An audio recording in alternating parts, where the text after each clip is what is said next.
I said, well, I know another way, so I went around the back way through what they call the doctor's entrance at that time and got around to the backside and then came up on the emergency room from there.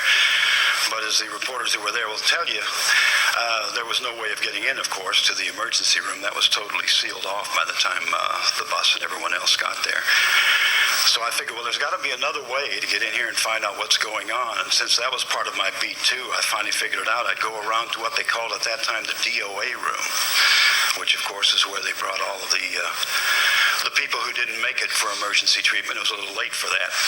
And I quickly scooted around to the backside and came in the back door. And the lady who ran that desk was named Fern Elliott. I'm sure a lot of reporters will remember. And I asked her, I said, Fern, I said, you know anything that's going on? And she says, no, they're not telling me a thing. I says, well, I'm going to try to get around there. She says, well, you're not going to get very far. And she was right. I turned the corner, and there were a couple of plainclothesmen, both armed with machine guns, and said, sorry, but we just can't let you pass this point. So I said, well, all right, we'll stay here then. And I stayed in the office there, and while I was in there, and this was sometime later, they wheeled in the body. And I asked one of the ambulance drivers who I knew at that time, I said, where's this coming from?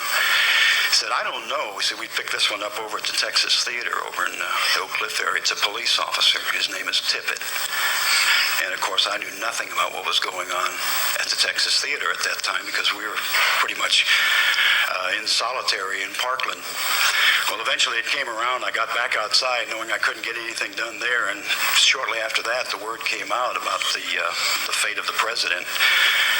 And while Bert and 2,499 other reporters were the first to announce the president's death, I was the 2,501st. I never did get to because my news director had shown up by that time and he took it upon himself to take over those duties.